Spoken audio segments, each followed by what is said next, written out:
In 2020, a lot of us found ourselves working from home. This includes both my wife and I. Initially, we were working side by side using one desk, and we thought that it should be fine since this should all be over soon. And as we all know, we were wrong. We really didn't mind working next to each other. It just got more and more difficult. We would get phone calls at the same time. I would want to start shooting or filming, but I can't because we're both working. It was just a mess, and we decided that it's time to make a change, especially since the situation is looking more and more like it's gonna be permanent. So my wife volunteered to move into our spare room, which was basically a storage. Although I'm grateful that she did that, I couldn't help but feel bad. Every time I would visit her, I noticed how the space is so uninspiring. It always felt cold. It felt like she was working in a basement.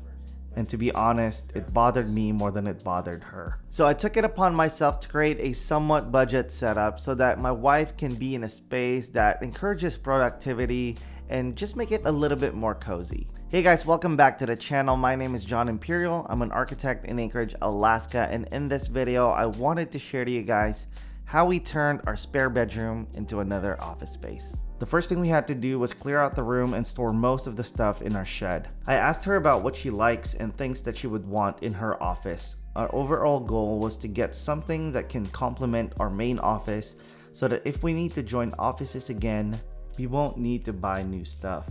So right now, this is the desk my wife is working on. It's just one of those plastic foldable tables and it's not cutting it anymore. We cleaned out this room, but for now I need to make some space for the new desk so that I can bring it here and finish it up because I don't think it's gonna fit in our hallway.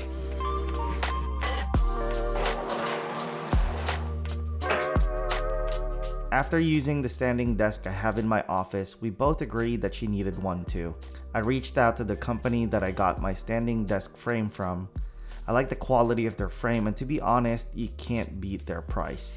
They sent me one within 2 days, and that's awesome, especially if you consider that we are in Alaska. This saved us a good amount of money because most of the time shipping here in Alaska can be a pain. I have a coupon code for you guys in the description below in case you want to get the same one. The next thing we had to find was a tabletop. I looked for a desktop that wasn't expensive but had decent build quality. The whole goal is to get the best value out of our money. My wife wasn't particular about the kind of finish and style of the tabletop, so I found this walnut laminate on Amazon. It was a little shallower than I wanted, so the desk brace can be seen a little bit, but for $54, it was a no-brainer. Plus, in my opinion, it looks good and it's easy to clean and maintain. I hope to change this tabletop in the future, but for now, this works. The overall desk parts cost us $374. We saved a lot by going this route. If we were to get this somewhere else, it would have cost us around $600 to $700, and that doesn't include shipping, which is already more than we wanted to spend for this whole setup. The monitor my wife is using was the one I had back in early 2019. It's a 27-inch Dell LED monitor. It's nothing crazy, but it gets the job done. I wanted to mount the monitor to get some more desk space and get rid of this monitor stand that we have.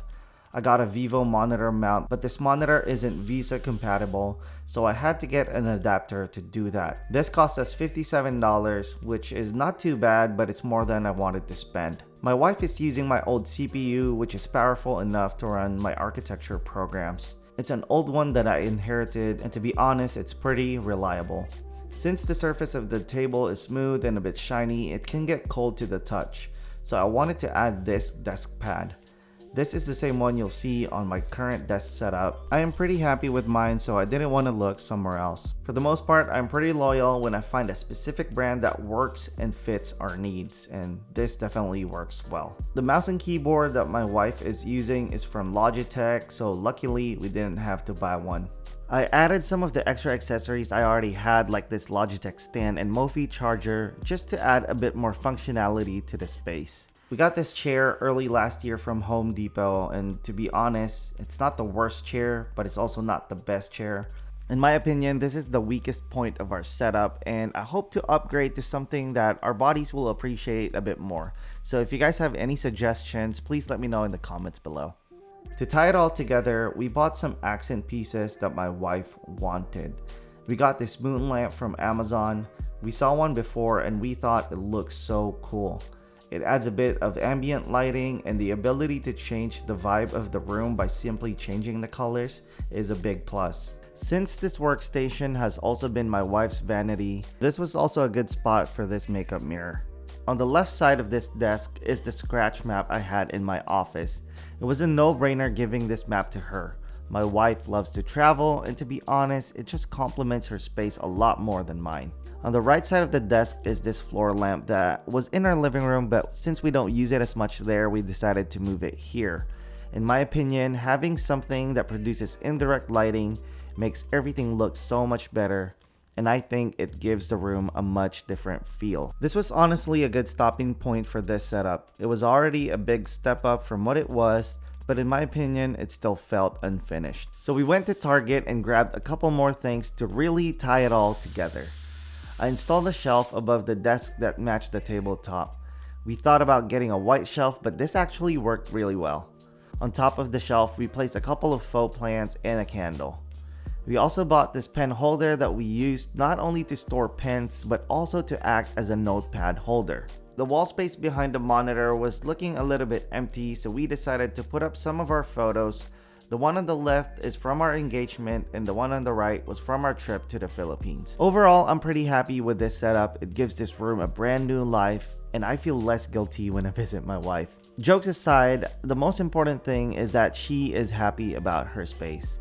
Deciding for someone can be tricky. It's hard not to impose your own style or preferences, so I'm really glad that it all worked out. The total price for this setup is $558 if we paid full price for everything. Luckily, we worked with the people over at Amazo, which brought our costs down to $238. This total amount is still less than if we chose to go a different route. And like I said, I have a coupon code for you guys in the description below in case you want to get one yourself. I hope this setup shows you that you can be creative even if you don't have much. You can try to make the most out of what you have first and then add pieces as you go. Try to be resourceful because sometimes even by simply moving a piece from one room to another makes a big difference. I hope you guys enjoyed this video. If you did, please give it a thumbs up. If you loved it, subscribe to my channel. Thank you guys for watching, and I'll see you in the next one. Bye.